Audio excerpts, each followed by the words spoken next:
Spoiler alert.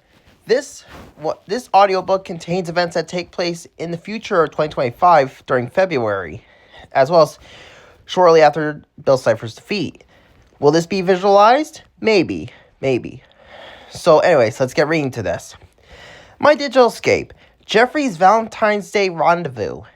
Shortly after the defeat of Bill Cipher, Geoffrey and his friends are hosting a scavenger hunt, and the winner gets a mysterious prize. Geoffrey is also taking part of the scavenger hunt.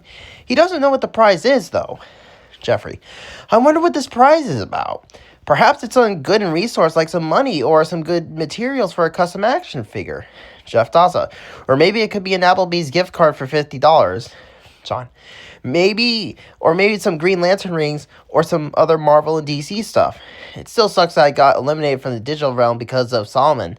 I thought I was going to be dead forever. How'd you get that mushroom to revive me, Squid? Geoffrey. When I ran to log out, I was sent to another universe by the Superior. I was able to snag a few of these one-up mushrooms just in case someone I knew died. Delaney. Glad you pulled me away from that bullet. I don't know what Solomon was thinking when he tried to shoot that bullet. That bullet from the golden gun could have killed me. Geoffrey. Yeah, but it's a shame that it hit Smudger, but at least we got Bertram now.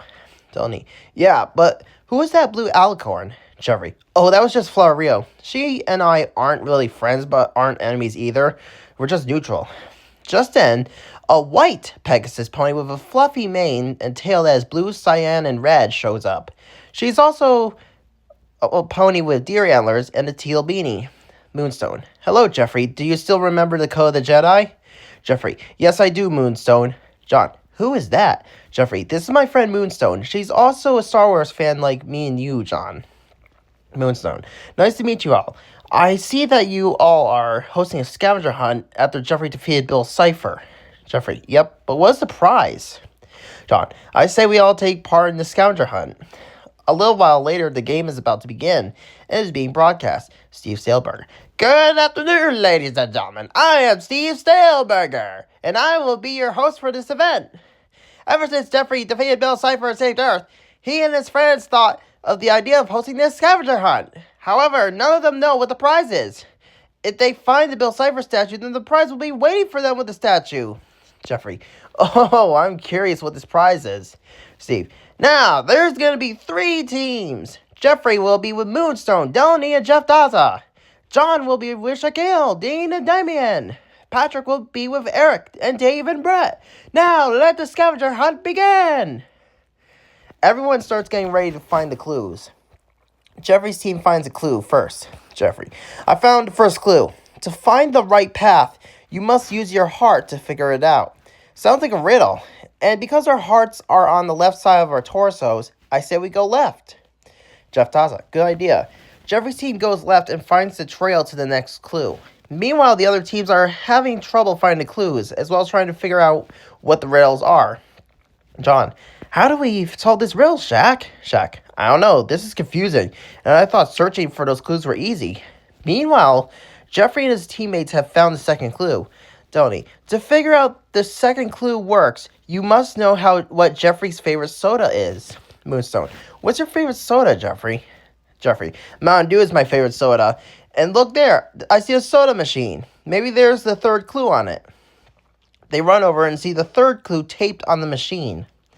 Moonstone. To figure out where you left your drawing skills and don't know where to park, you should grab your crayons or markers. Geoffrey. Sounds like a tough clue, but it should be neat to look for markers. I have an idea. Geoffrey walks around and sees a marker on the trail with another clue on it. Geoffrey. I found another clue. Geoffrey reads the clue. Geoffrey. You are almost there. You find scavenger hunters. Just remember that the football field has players that are good punters. Moonstone. Neat. And there's a football goalpost to the right of the trail. Geoffrey. And there's a clue on it. Geoffrey reads the final clue. Geoffrey.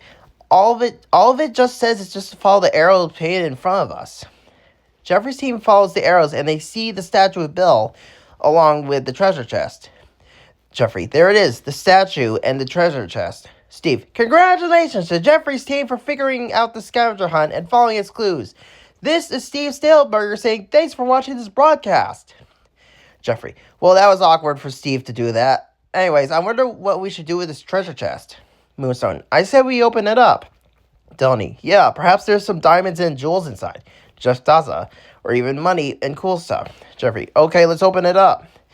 They open the treasure chest to see a bunch of gold, coins, and money, and jewels and diamonds that are worth millions of dollars.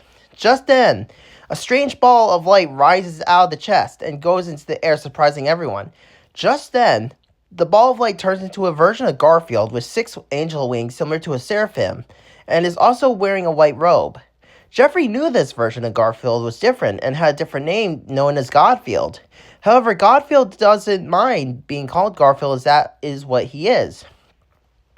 Garfield, or Garfield, how you like to call him. Congratulations on finding my chest, Geoffrey, and his fellow explorer friends of 3. I hope you enjoyed these gems and riches, and also to never avert your eyes onto the wrong side of the Force, known as the dark side. I am also here to grant you one wish, Geoffrey, for saving Christmas and Earth at the same time. What is your wish, Geoffrey? Geoffrey kneels down and explains his wish to Garfield. Geoffrey, there's only one thing I would like to wish, Garfield, for this time. I wish I could meet Tom Brady. Garfield, yes indeed, I can do that. Just then, Garfield grants the wish and Tom Brady appears. Tom, I won 7 Super Bowls. I'm the Super Bowl MVP. I may be retired from football, but I'm also a massive staple to the history of the Patriots and the Buccaneers. It looks like I have some fans that I've got to meet. It's nice to meet you, my fans. Geoffrey, it's nice to meet you, Tom Brady. They talk to Tom Brady for a while, and then Tom has to go home. Tom Brady, does anyone know how I could get home quickly? Geoffrey, yes, I know what to do. Garfield? Garfield, don't worry, I got this. Garfield then sends Tom Brady home and teleports Geoffrey and his friends and the others back to the house with the riches and the treasures. Geoffrey, we should get some money with some of this diamonds and gold. They save most of the diamonds and gold and use the other half to get money. Soon, it's Valentine's Day 2025, and Geoffrey is having trouble figuring out who his female Valentine admirer is. He is still wondering who was the lady that said mustache to him was when she was behind him. Geoffrey, I wonder who my Valentine is. Geoffrey and his friends go to the mall and visit a few stores. Geoffrey sees Julia at the mall. Geoffrey, happy Valentine's Day, Julia. Julia, happy Valentine's Day, Geoffrey. Geoffrey is surprised to see Julia at the mall he usually goes to. He then goes to visit the staff that work at Spencer's. The female staff say happy Valentine's Day to him. After visiting a few stores, he heads home, still stumped and confused on who his Valentine is. Just then, he meets a woman who is around his age at the front door. Elena. Hi there, I'm Elena, and I'm new to here. Geoffrey. Hi, I'm Geoffrey. It's nice to meet you. Elena. I was wondering if you could be my Valentine for this year. You're a handsome guy. Geoffrey. Sure I can. And so Geoffrey saved Valentine's Day by figuring out who his Valentines were, and the Bill Cipher statue resides in the woods to this day. Author's note, the next chapter is coming soon.